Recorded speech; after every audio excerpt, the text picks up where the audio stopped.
आणि आता पाहणार आहोत सविस्तर बातमीपत्र आणि बातमीपत्राच्या अगदी सुरुवातीला राजकीय क्षेत्रातली मोठी बातमी शिवसेना कुणाची यावरती आता उद्या सुनावणी होणार आहे। उद्या नियमित सुनावणी होईल। सत्ता संघर्षाची सुनावणी ही पुन्हा एकदा टळलेली आहे आणि उद्यापर्यंत याविषयी आता वाट पाहावी लागणार आहे, कारण सत्ता संघर्षाची सुनावणी पुन्हा एकदा टळलेली आहे। उद्या नियमित सुनावणी घेतली जाणार आहे आणि त्यानंतरच या संदर्भातलं चित्र स्पष्ट होईल। शिवसेना कुणाची यावरती आता उद्या सुनावणी होणार आहे। एका बाजूला राज्यातील सत्ता संघर्षावरती तोडगा निघत नसताना दुसरीकडे सत्ता संघर्षाची सुनावणी ही पुन्हा पुढे ढकलण्यात आलेली आहे। उद्या या संदर्भातली नियमित सुनावणी होताना दिसेल। तर शिवसेना कुणाची या प्रश्नाचं उत्तर शोधण्यासाठी आता या सुनावणीकडे सगळ्यांचं लक्ष लागून आहे। शिवसेना कुणाची यावरती आता उद्या सुनावणी होईल। सत्ता संघर्षाची सुनावणी पुन्हा एकदा टळलेली आहे। प्रशांत लीला रामदास आमचे प्रतिनिधी या संदर्भात अधिक माहिती देत आहेत। प्रशांत, आपण पाहतोय सत्ता संघर्षाची सुनावणी पुन्हा टळताना दिसते। आज पुन्हा एकदा टळलेली असताना उद्या नियमित सुनावणीकडे सगळ्यांचं लक्ष। काय अपडेट्स आहेत या क्षणाचे? विशाल, मी सध्या सुप्रीम कोर्टात आहे आणि थोड्याच वेळात हा जो समोर भाग दिसतो या भागातून अनिल देसाई, अनिल परब इथे येण्याची शक्यता आहे। जर आजचं कामकाज बघितलं, साधारणतः सकाळी 11 वाजता सुनावणी सुरू झाली, साधारणतः 4 वाजेपर्यंत ही सुनावणी झाली, म्हणजे साधारणतः 5 तास ही सुनावणी झालेली आहे। साधारणतः जर बघितलं 1 तास त्यामध्ये सुट्टी होती। अशा प्रकारे जर बघितलं आपण 4 तासाची ही सुनावणी होती। लंचच्या पूर्वी आणि लंचच्या नंतर 2 वाजता पुन्हा एकदा सुनावणी झाली। 2 तासाची सुनावणी 4 वाजेपर्यंत झाली आणि त्यापूर्वी 11 ते 2 अशा प्रकारची सुनावणी एक होती, अशी सुनावणी होती। पण महत्त्वाचं म्हणजे या सगळ्यांमध्ये अत्यंत महत्त्वाची जे मुद्दे त्यांनी मांडलेले आहे, 9 जूनला आमदार अपात्र ठरवले का, राजीनामा दिल्यानंतर सरकार पडले का, बहुमत चाचणी झाले होते का, अशा प्रकारचे प्रश्न कोर्टाने केले होते। ज्यावेळेस सिब्बलांनी दावा केला होता की अध्यक्षांना निर्णय घेता येत नाही जोपर्यंत न्यायालय या संदर्भात अंतिम निर्णय देत नाही, कारण की ज्या अध्यक्षाच्या संदर्भात अविश्वास प्रस्ताव आहे त्या अविश्वास प्रस्तावाच्या संदर्भात अजूनही निर्णय झाला नाहीये। एकीकडे भारतीय जनता पक्षाने विधानसभा अध्यक्ष बनवला आणि आपल्या व्यक्तीला अध्यक्ष बनवून काही आमदारांना अपात्र केलं, अशा प्रकारचा आरोप देखील त्यांनी आपल्या युक्तिवादात केला। आता शेवटच्या नंतर अभिषेक मनू सिंघवी यांचा युक्तिवाद झाला। अभिषेक मनू सिंघवी यांनी नवाब रेबिया प्रकरणामध्ये जे अनेक महत्त्वाचे मुद्दे होते त्याचा उल्लेख केला। त्यांनी म्हटलं की नवाब रेबियाच्या प्रकार आणि महाराष्ट्रात घडलेली हे राजकीय नाट्य यांचं जमीन आसमानचा फरक आहे, त्यामुळे ते नियम इथे लागू करण्याची गरज नाही आहे आणि यासाठी त्यांनी ते युक्तिवाद म्हटला, अनेक कलमांचा उल्लेख केला, 184 सारख्या कलमांचा उल्लेख केला। त्यानंतर त्यांनी हे स्पष्ट केलं की 10वी जी अनुसूची आहे, 10व्या अनुसूचीच्या 22व्या परिषदाचं म्हणजे 22व्या कडव्याचं त्यांनी देखील उल्लेख केला। त्यामध्ये त्यांनी स्पष्ट केलं की आता त्याच 10व्या अनुसूचीला गोठवण्याचा प्रयत्न कुठेतरी वर्तमान सरकारने केलेला आहे आणि ज्या पद्धतीचं कामकाज सध्या सुरू आहे हे असंवैधानिक सरकार आहे आणि या सरकारच्या माध्यमातून राज्यातील कामं होतंय, त्यामुळे लवकरात लवकर या संदर्भात अंतिम निर्णय देण्याची गरज आहे, अशा प्रकारे अभिषेक मनू सिंघवी यांनी केलं। त्यानंतर काही काळासाठी पुन्हा देवदत्त कामत खास करून उद्धव ठाकरे गटाचे प्रमुख वकील आहे। आपल्याला माहित असेल की केंद्रीय निवडणूक आयोगाचे संपूर्ण प्रकरण जे आहे ते प्रकरण देवदत्त कामत यांच्या माध्यमातून लढले जात आहे। त्यांनी देखील युक्तिवाद केला आणि शेवटी हरीश साळवे यांना युक्तिवाद करण्याकरता कोर्टाने सांगितलं। हरीश साळवे यांनी म्हटलं की माझा मी युक्तिवाद उद्या पूर्ण करेल। त्यानंतर कोर्ट उठलं आणि त्यानंतर आता उद्या काय होतं हे पाहणं महत्त्वाचं ठरणार आहे। त्यांनी हे स्पष्ट केलं की उद्या सकाळी मी या संदर्भात आपलं वक्तव्य करणार। हरीश साळवे यांनी जे सिनियर कौन्सिल आहे सुप्रीम कोर्टामध्ये, अशी ज्येष्ठ वकील आहे, त्यांचा युक्तिवाद आहे यासाठी दिशानिर्देश ठरेल का, संपूर्ण प्रकरणामध्ये वेगळ्या प्रकारच्या काही घडामोडी सांगतात का, हे देखील पाहणं अतिशय महत्त्वाचं ठरणार आहे। थोड्याच वेळात याच परिसरामधून अनिल देसाई, आता दिसतंय आपल्याला या भागामध्ये अनिल देसाई आणि अनिल परब जे संपूर्ण वेळ इथे उपस्थित होते, जसे आता एक एक वकील येत आहे ते थोड्याच वेळात इथे येतील आणि महत्त्वाचं म्हणजे जर बघितलं ते देखील आजच्या युक्तिवादावरती आपलं म्हणणं जे आहे ते देखील मांडण्याची शक्यता व्यक्त केली जात आहे। कोर्टाचं कामकाज संपलेलं आहे संपूर्ण सुप्रीम कोर्टाचं आणि त्यामुळे हे अत्यंत महत्त्वाचं ठरतंय की या सगळ्या पार्श्वभूमीवरती की कुठेतरी आता नवीन प्रकारे एक प्रकारे यातून सगळ्या याच्यातून कळेल आपल्याला। जर इथून बघितलं आपण आपल्याला समोर जे दिसतंय हे ती मेन गेट आहे, त्या मेन गेटच्या मधूनच सर्व जे वकील आहेत ते बाहेर पडताना पाहायला मिळेल। नक्कीच सर्व वकील बाहेर पडताना दिसतात। प्रशांत, या सर्व घडामोडींवरती तुमचं लक्ष अशाच प्रकारे असू द्या। वेळोवेळी या संदर्भातले अपडेट्स आपल्याकडून घेत राहू। तुर्तास दिलेल्या माहितीसाठी धन्यवाद। वळूयात पुढच्या बातमीकडे। राज्यामधील शाळांमध्ये आता केंद्राची पीएम श्री योजना लागू केली जाणार आहे। आजच्या राज्य मंत्रिमंडळाच्या बैठकीमध्ये हा निर्णय घेण्यात आला। प्रधानमंत्री स्कूल फॉर रायझिंग इंडिया महाराष्ट्रात कॅबिनेटमध्ये चर्चा झाली आणि या योजनेअंतर्गत शाळांमध्ये नवीन तंत्रज्ञान, स्मार्ट क्लास, खेळ आणि आधुनिक पायाभूत सुविधा यावर विशेष लक्ष देण्यात येणार आहे.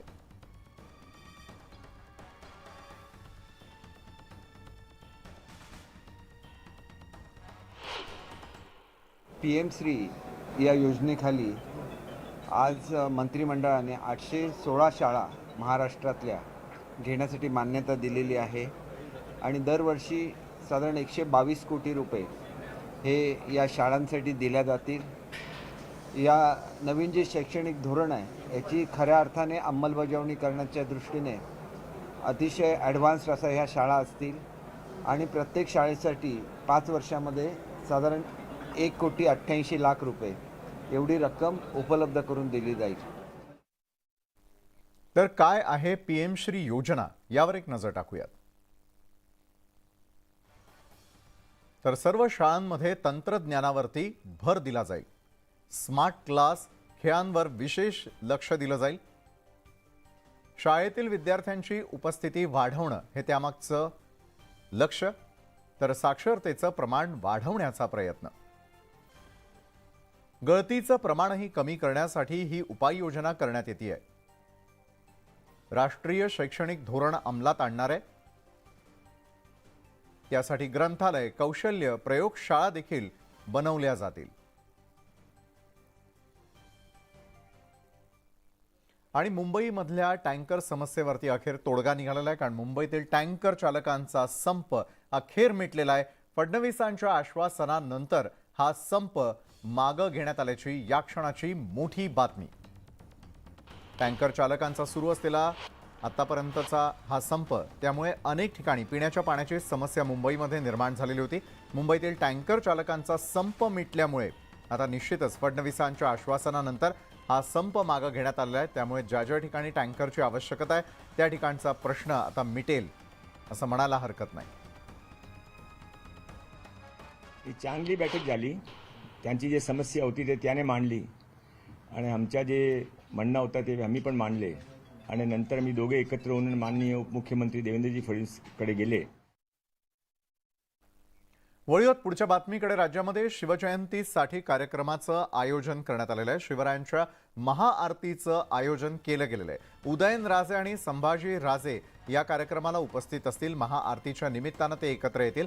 मंगल प्रभात लोढांनीच या संदर्भात माहिती दिली आहे.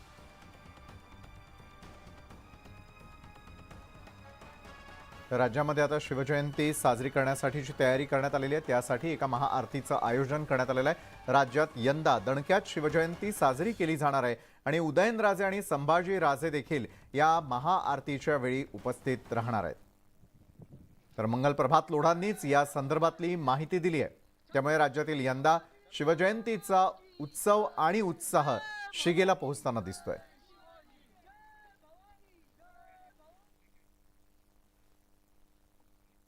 विधान परिषदेच्या निवडणुकीमध्ये झालेल्या पराभवातून देवेंद्र फडणवीसांना वैफल्य आलेलं आहे. आमच्या प्रतिमांना तडे देण्यासाठी ते खोटी वक्तव्य करत असल्याची टीका खासदार संजय राऊतांनी केली आहे. पवारांशी बोलून जर पहाटेचा शपथविधी झाला असता तर नक्कीच सरकार चाललं असतं. सरकार 72 तासात कोसळलं नसतं असंही संजय राऊत म्हणाले.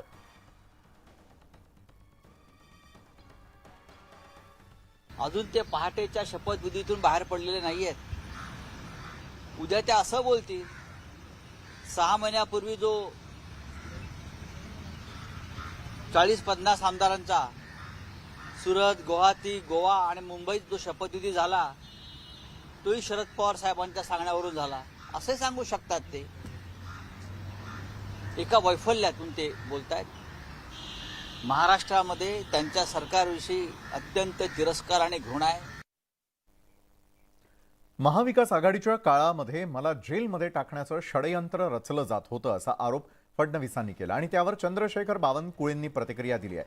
त्या षडयंत्रात संजय राऊत असतील. हे षडयंत्र करण्यात पवारांची साथ असल्याशिवाय उद्धव ठाकरे हिंमत करू शकत नाहीत असं बावनकुळेंनी म्हटलं. तसंच शिवसेनेचे आमदार पाडून आपले 100 आमदार निवडून आणण्याचा प्लान राष्ट्रवादीनं केलेला होता आणि त्यामुळे शिंदेंसोबत सर्व आमदार आलेले आहेत असा गौप्यस्फोट चंद्रशेखर बावनकुळेंनी केलाय.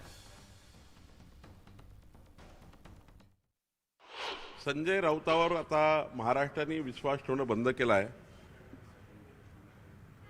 संजय राऊत साहेब हे जेलमध्ये गेल्यापासून शिवराळ भाषेत बोलायला लागले आहे. संजय राऊत साहेब यांना देवेंद्रजी कळल्याचं नाही. देवेंद्रजीच्या व्यक्तिमत्वावर बोलू नये. खरं तर त्यांची तेवढी उंचीही नाही आहे. संजय राऊतजींनी षडयंत्राचा भाग तेही असतील. कारण जर देवेंद्रजी बोलले आहे आणि एक गोष्ट खरी आहे की आम्हाला हे कळत होतं, आम्ही हे बघत होतो की मोदीजींच्या देवेंद्रजीच्या चेहऱ्यावर जेवढे आमदार निवडून आणता येईल तेवढे आणा आणि मग दरवाजा बंद करा काउंटिंग झाल्यावर. आणि असंच झालं ना. म्हणूनच ते षडयंत्र काही एका दिवसात होत नाही आणि त्याला टीम लागतं. मग टीममध्ये संजय राऊती असतील, उद्धव ठाकरेजी असतील, शरद पवार साहेबही असतील. ज्यावेळी आमदारांना असं वाटतं की मी हरल्याशिवाय राहणार नाही, पराभूत झाल्याशिवाय राहणार नाही, आणि त्यातल्या त्यात राष्ट्रवादी काँग्रेसनी 100चा मनसुबा बनवला. 100 आमदार कसे आणायचे तर शिवसेनेचे आमदार पाळायचे. अनेक जिल्हे असे आहेत जिथे राष्ट्रवादीचे पालकमंत्री होते, ते शिवसेनेचे आमदार खच्चीकरण सुरू केलं होतं.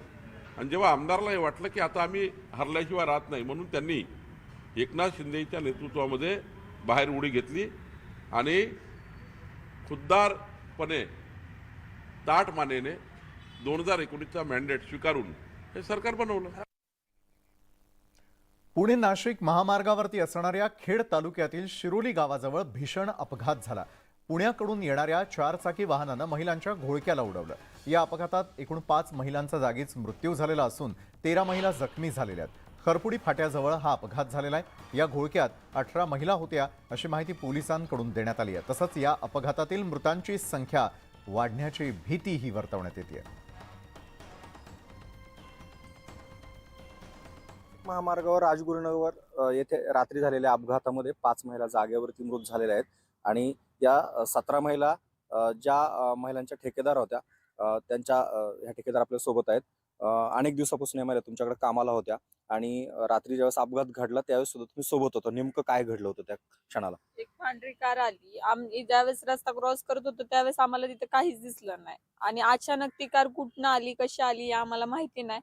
पण त्याने आमच्या कमीत कमी 7 ते 8 महिला अशा एकदम की त्यांची काय माणूस आहेत का जनावर आहे हे पण कळलं नाही त्याला. ते एवढा म्हणजे एवढं ते खरचडत कुठवर पण घेऊन गेलतात आणि तेवढ्या रात्री की असं रस्त्याला कुणी देखील नव्हतं, पण तिथं कुठून माणसं आली कुठून नाही माहिती नाही. सर्वात आधी कुणी मदत केली तुम्हाला त्या ठिकाणी? आम्हाला त्या ठिकाणी तिथला कोण असं शेजारी पाजारी लोक माहिती नाही. त्यांनी अँब्युलन्स बोलवली, पोलीस काका त्यांनी तर आम्हाला रात्रभर एवढं सहकार्य केलंय, भरपूर सहकार्य केलंय. ह्याच्या पुढे पण त्यांनी आम्हाला सहकार्य करावं एवढीच आमची विनंती. आता एकूण किती महिला होत्या आणि कोणत्या परिसरातल्या आहेत त्या सगळ्या आणि त्यांची आर्थिक परिस्थिती नेमकी कशी आहे?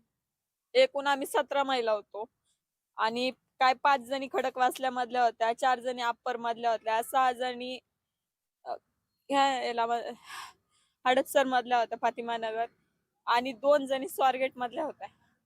आर्थिक परिस्थिती त्यांची तर काहीच नाही. सगळ्यांच्या हातावरचं पोट आहे. ज्या दिवशी कमवून त्या दिवशी खातील, नाही कमवून त्या दिवशी ते उपाशी बसतील अशा महिला आहेत माझ्या सगळ्या. प्लीज काय मदत होत असेल तर करा एवढीच विनंती करते. स्मिता शिंदेसह रायचंद शिंदे, न्यूज 18 लोकमत, राजगुरुनगर, पुणे. तर एका बाजूला सुनावणीकडे सगळ्यांचं लक्ष लागलेलं असताना दुसरीकडे अनिल देसाई देखील बोलतायत. थेटपणे पाहूयात काय नेमकी त्यांची प्रतिक्रिया आहे. 4 तासाचा आर्ग्युमेंट सुनावणी झाली आणि आमच्या वतीनं सिनियर ॲडव्होकेट कपिल सिब्बल, अभिषेक मनु सिंघवी, देवदत्त कामत यांनी सुनावणी त्या दरम्यान आर्ग्युमेंट्स आणि येथे केली. आज रेफरन्स होता त्या जो विषय 7 जज बेंचजवळ हे करण्यासंदर्भात आणि त्याच्या जोडीनं त्याच्यापेक्षा नवम रेगिया केस ही जी नवम रेगिया याची जी अरुणाचल प्रदेशची केस 5 जज बेंचची जी एक प्रमाण म्हणून याच्याजवळ मानलं जातं किंवा समोरच्या पक्षकारांनी सुद्धा ते लावून धरलंय की ह्याच याच्याप्रमाणे व्हावं, तर त्यामधला फरक, त्यामध्ये असलेल्या उणिवा किंवा त्या कशा लागू होत नाही आहेत ही आपली ह्या याच्यामधली महाराष्ट्राची केस आणि नवम रेविया अरुणाचलची कशी वेगळी आहे या संदर्भामध्ये विश्लेषण फार व्यवस्थितरित्या केलं. त्यामधले व्यवस्थित कॉन्स्टिट्युशनल मुद्देसुद्धा कोर्टाच्या नजरेस आणून दिले. त्याचं वेगवेगळ्या पद्धतीनं झालेल्या जे काही केस लॉज असतात त्या संदर्भातले वेगळे केस लॉजसुद्धा त्यांना हे करून दिलं आणि त्या प्रकारचं हे केलं आहे की या नवम रेबिया ह्याचाच जर तुम्ही एक परामर्श किंवा याच याने जर गेलात की ज्याच्यामध्ये तुम्ही काही गोष्टींचं प्रावधान आहे की मग त्याचं हे डिसिजन अध्यक्ष त्या राज्याचे अध्यक्ष स्वीकार करतात, तर कशा रीतीने वेगळं आहे, कशा रीतीने याच्यामध्ये फरक आहे याचं विश्लेषण आज चांगल्या रीतीनं आज आमच्या तिन्ही वकिलांनी केलं. अध्यक्षांच्या विरोधामध्ये जो ठराव आणला होता अविश्वास ठराव तो महत्वाचा का अपात्र केलेला आहे का ती तारीख महत्वाची, या दोन मुद्द्यावर आर्ग्युमेंट आज महत्वाचं झालं. अत्यंत महत्वाची आर्ग्युमेंट्स होती. जर डिस्क्वालिफिकेशन झालं, जर अपात्रता ठरली तर मग त्या असलेल्या त्या हाऊसमध्ये ते किती मेंबर्स 10 मेंबर्स त्याची व्याख्या काय, अशा भरपूर चर्चा झाल्या. स्पीकरवर असलेला अविश्वास, त्याच्या अगोदर त्यांचा अपात्रता ज्या कारणास्तव त्यांनी स्वतःची पक्षाची membership voluntary given up the membership of the party, हा जो त्यांचा हे होता, कारण ते पक्ष सोडून ते सुरत म्हणा गुवाहाटी म्हणा ज्या प्रकारे गेलं, तर तो मुद्दा आणि त्यावेळेला बोलवलेल्या मिटिंगला गैरहजर राहणं, तिथे उपस्थित न राहणं आणि मग याचाच अर्थ त्या पक्षादेशाला झुगारून त्या पक्षादेशाच्या विरुद्ध वागणं, म्हणजेच तुम्ही पक्षाची प्राथमिक सदस्यता ही स्वतःच्या यानेच तुम्ही सोडून दिलेली आहे, पक्ष सोडून दिलेला आहे, अशा प्रकारचं हे होतं. आणि मग तिथे अपात्रता पहिली लागते आणि मग त्याच वेळेला ज्या नोटिसेस अध्यक्षांनी, उपाध्यक्ष जरी असले तरी अध्यक्ष म्हणून त्यांनी ज्या दिलेल्या होत्या त्यावर हे करायचं, अशा बऱ्याचशा याच्यावरचे केस लॉज आणि याच्यामध्ये ज्या तरतुदी कायद्याच्या दृष्टीने त्याचं विश्लेषण व्यवस्थित करण्यात आलं. आता उद्या समोरच्या त्यांची सुद्धा बाजू ऐकून त्यावर मग या रेफरन्स संदर्भामध्ये उद्या सकाळी 10, 10:30, 11 वाजता. अरुणाचल प्रदेश आणि महाराष्ट्राचे जे राज्यपाल आहेत त्या दोन्ही राज्यातील त्यावेळेची परिस्थिती नभापरिमीय आणि आताची ही परिस्थिती साम्य आहे याच्यामध्ये असं वाटतं? साम्य नाही आहे, तेच तर तुम्हाला सांगतोय, साम्य नाही आहे. आणि ते प्रत्येक मुद्दा तसा हा व्यवस्थित कोर्टाच्या सर्वोच्च न्यायालयाच्या नजरेस आणून द्यायला लागतो, त्याचं विश्लेषण व्यवस्थितरित्या करायला लागतं. ते काम आज झालंय. बरं, केसचं नाही पण राज्यपाल तिथे जे राज्यपाल होते, राज्यपालांनी आपल्याकडे अधिकार घेतले होते महाराष्ट्रामध्ये, पण राज्यपालांचा मुद्दा हा आता सध्या याचा हे नाहीये. राज्यपालांचा मुद्दा हा पुढच्या डिस्कशन सगळ्या याच्यामध्ये येणार जरूर आहे. राज्यपालांचे अधिकार, राज्यपालांनी कशा रीतीने हे केलं, त्यांनी त्या काही गोष्टींचं जे हे झालं ज्याला उल्लंघन म्हणताय, या सगळ्या तत्वनिष्ठ ज्या काही बाजू आहेत त्या मांडल्यानंतर त्याचं हे सर्वोच्च न्यायालय त्यांचं जे काय मार्किंग असतं किंवा त्यांचं जे काही पट्टी ती लावणार त्या ह्याने ते ठरणार आहे. उद्या आपल्याला या बाबतीमध्ये त्यांची बाजू हे झाल्यानंतर आपल्याला कळू. आपली प्रतिक्रिया सर एक प्रतिक्रिया देऊन द्या ना सर. हिंदी में वही बोला, 1 मिनिट मेरा. यानंतर जर बघितलं आपण तर अनिल देसाई यांनी दिलेली प्रतिक्रिया आपण पाहिली. 7 जजेसच्या बेंचकडे हे प्रकरण वर्ग केलं जाणार आहे आणि त्याचबरोबर सत्ता संघर्षाची पुढील सुनावणी ही आता उद्यापासून नियमितपणे सुरू होणार आहे. वळूयात पुढच्या बातमीकडे. महिला प्रीमियर लीगसाठी लिलाव प्रक्रिया पार पडलेली आहे आणि यावेळी मुंबई इंडियन्स टीमच्या मालक नीता अंबानी यांनी महिला क्रिकेटसाठी आजचा हा दिवस अत्यंत विशेष असल्याचं म्हटलं. महिलांच्या प्रीमियर लीगसाठी पहिली लिलाव प्रक्रिया होती आणि ज्यामुळे आजचा दिवस ऐतिहासिक असल्याचं त्या म्हणाल्या. जी बोली लागली त्यापेक्षा सर्वांनी महिला क्रिकेटपटूंचा जो उत्साह वाढवलाय तो जास्त महत्त्वाचा असल्याचं देखील त्या म्हणाल्या.